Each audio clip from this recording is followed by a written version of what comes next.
जोहार दोस्तों, आप सभी को आपका अपना चैनल लाख पूर्णिमा फाउंडेशन में स्वागत है। आज के इस वीडियो में हम लोग जनसेवक नियुक्ति परीक्षा 2012 में जो परीक्षा ली गई थी उसके बारे में आज हम लोग चर्चा करेंगे। तो सबसे पहले जो क्वेश्चन है कि कुंदा मेला निम्नलिखित स्थानों में से कहाँ आयोजित की जाती है। तो कुंदा मेला जो आयोजित की जाती है प्रतापपुर में की जाती है। प्रतापपुर ये कहाँ पे है? चतरा में है। प्रतापपुर चतरा में है। और ये जो मेला लगता है ये शिवरात्रि में लगता है, फागुन शिवरात्रि में। कब? फागुन महीने का जो शिवरात्रि होता है उसमें कुंदा मेला लगता है। आगे चलते हैं हम लोग दूसरे क्वेश्चन में। दूसरा क्वेश्चन है कि निम्नलिखित में से कौन सा कॉलेज जमशेदपुर में स्थित है। तो विकल्प में 4 दिए गए हैं विकल्प, उनमें से कौन सा एक है जो जमशेदपुर में अवस्थित है उसके बारे में हम लोग चर्चा करना है। तो एमजीएम है, Mahatma Gandhi memorial medical college, इसका full form Mahatma Gandhi memorial medical college. ये हम लोग का जेएसआर में है। कहाँ पे है? जेएसआर मतलब जमशेदपुर। राजेंद्र मेडिकल कॉलेज, हालांकि राजेंद्र मेडिकल कॉलेज का भी नाम परिवर्तित करके इसको रांची मेडिकल कॉलेज किया गया है, रिम्स जिसको हम लोग बोलते हैं, रिम्स जिसको बोलते हैं। फिर Pataliputra medical college, Pataliputra medical college को अभी शहीद निर्मल महतो मेडिकल कॉलेज कहा गया है। तो पहले हम लोग इसको जो एमजीएम है उसके बारे में देखते हैं। ये 1964 में इसको एस्टेबलाइज किया गया एमजीएम को। रिम्स को जो एस्टेबलाइज किया गया है, रिम्स को 1950 में रिम्स। और पाटलिपुत्र मेडिकल कॉलेज जो है ये हम लोग का अभी वर्तमान में क्या नाम है इसका? शहीद निर्मल महतो मेडिकल कॉलेज है। और ये धानबाद में है। कहाँ पे है? धानबाद में है। और 1974 में इसका स्थापना किया गया था। और सूरजमुखी दिनेश आयुर्वेदिक मेडिकल कॉलेज ये रांची में है। तो हम लोग इस तरह से चारों ऑप्शन का हम लोग डीएनए एनालिसिस कर लिए। तो इसी तरह से हम लोग आगे भी करते रहेंगे। चलिए सीधे फिर तीसरे क्वेश्चन में। इसका आंसर समझ में आ गया दूसरा का कि जमशेदपुर में कौन सा है? MGM Mahatma Gandhi memorial medical college. तीसरा क्वेश्चन है कि गोड्डा और दुमका जिले झारखंड के कौन से प्रमंडल में हैं। तो झारखंड के कौन से प्रमंडल में है गोड्डा और दुमका? ये जो है गोड्डा और दुमका, अगर हम लोग झारखंड के लोकेशन का अगर देखें तो इस टाइप से जो क्षेत्र है, झारखंड में अगर इस टाइप से देखें तो गोड्डा हम लोग के इधर होगा और ये दुमका इस टाइप से होगा। ठीक, दुमका दोनों साइड बिहार और वेस्ट बंगाल दोनों में टच करता है। तो ये वाला जो क्षेत्र है, ये वाला क्षेत्र कौन सा प्रमंडल में आता है? ये वाला क्षेत्र हम लोग का आता है संथाल परगना प्रमंडल में। किसमें? संथाल परगना प्रमंडल। ये समझ में आ गया। संथाल परगना प्रमंडल में गोड्डा, दुमका, उसके बाद देवघर के बाद कौन सा होगा? देवघर, साहेबगंज, जामताड़ा, ये सब इसमें है संथाल परगना में। दक्षिण छोटानागपुर, इस यहाँ पे 5 जिले हैं। और कोल्हान और पलामू में 3 जिले हैं। पलामू और कोल्हान में कितने? 3 जिले हैं।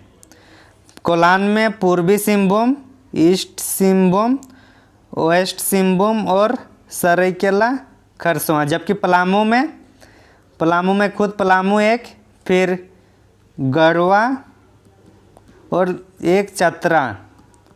तो इस तरह से इसमें 3 हैं। तो हम लोग देख लिए तीसरा क्वेश्चन। चौथा क्वेश्चन है कि झारखंड के लातेहार जिले में कौन सा पर्यटन स्थल है। कहाँ की बात कर रही है? पर्यटन जो टूरिज्म सेक्टर है कहाँ की?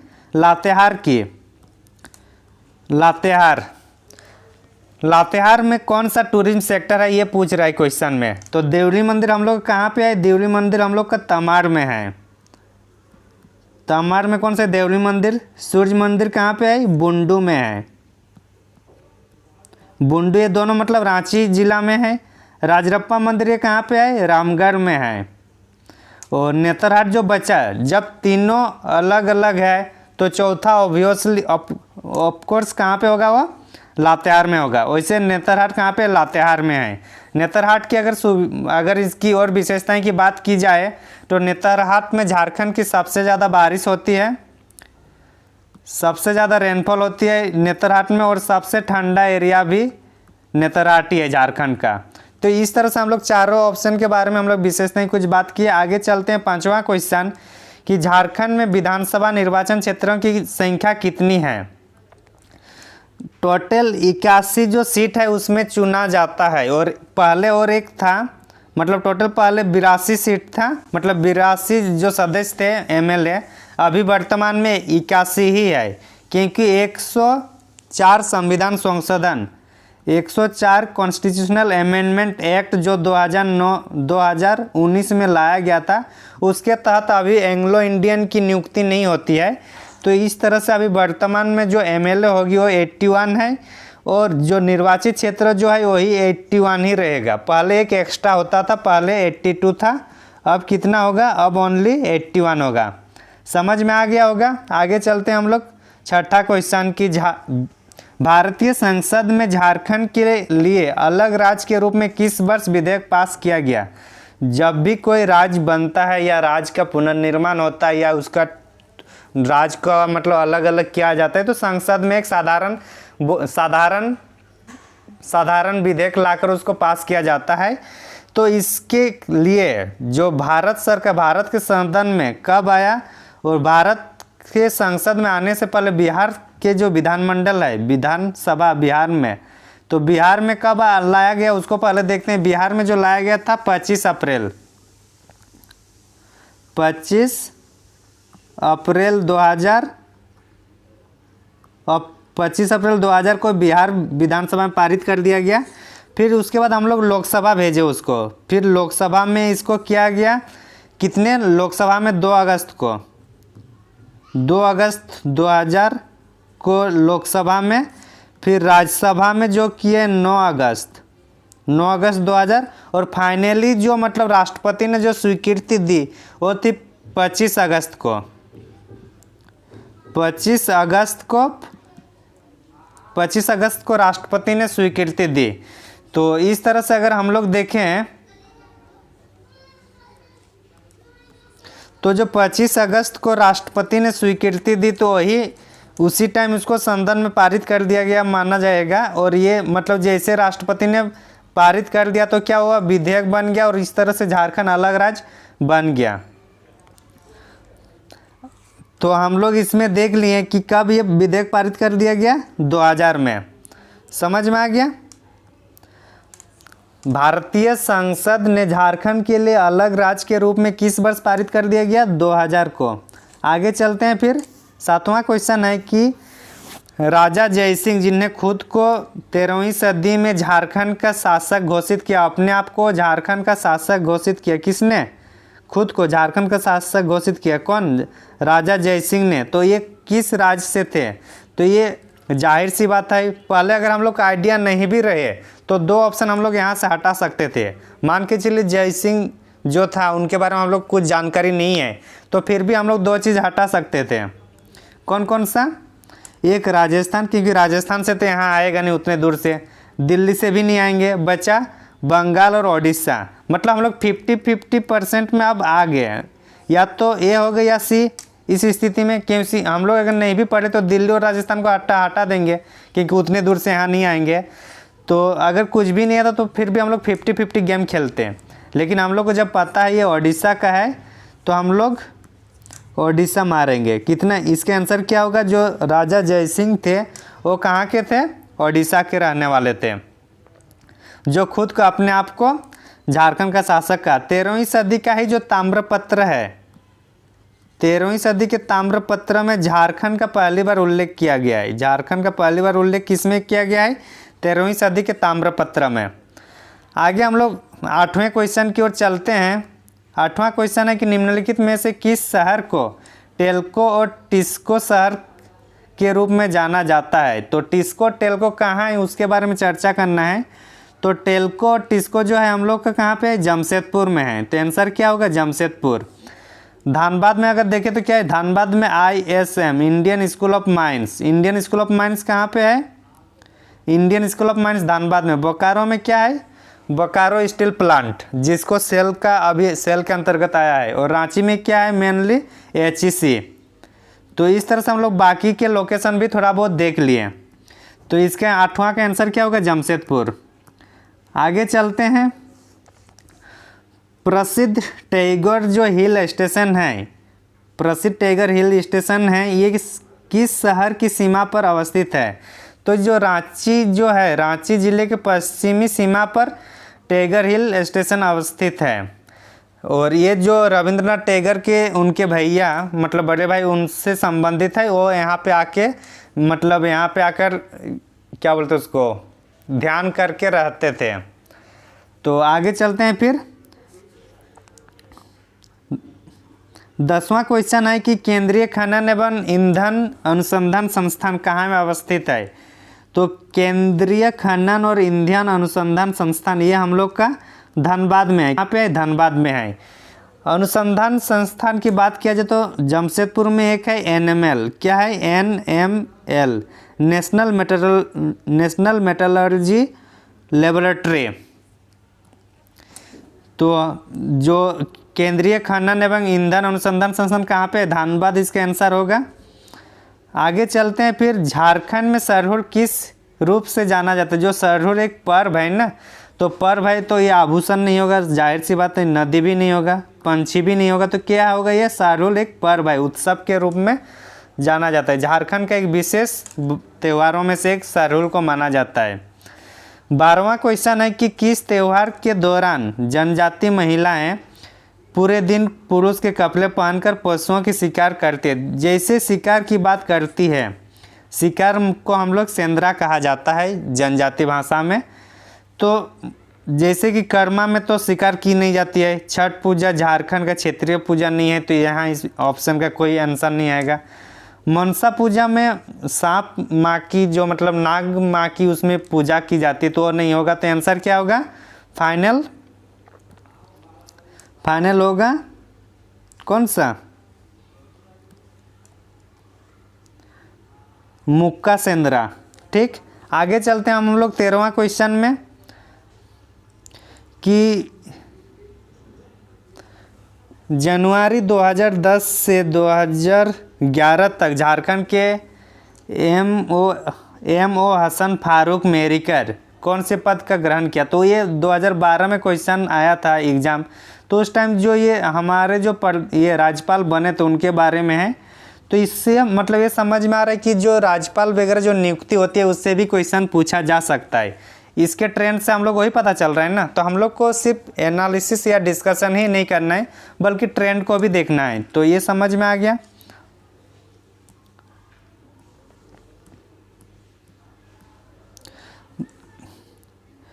चौदहवां क्वेश्चन है कि निम्न में से स्वर्णरेखा नदी का उद्गम स्थल कौन सी है?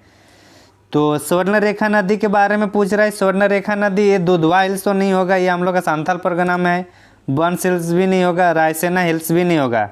तो बच रहा है कौन सा? छोटनागपुर हिल्स। और छोटनागपुर हिल्स से निकलती है रांची से नगरी क्षेत्र से। कौन से क्षेत्र से?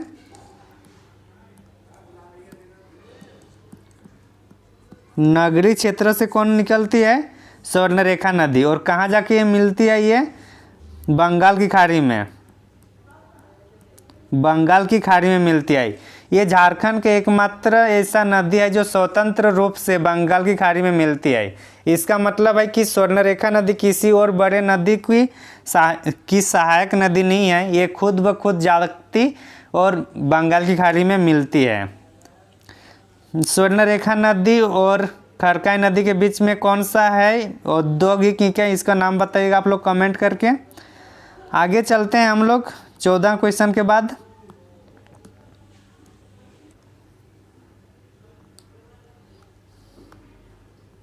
तो 15वां क्वेश्चन अभी है हम लोग के पास कि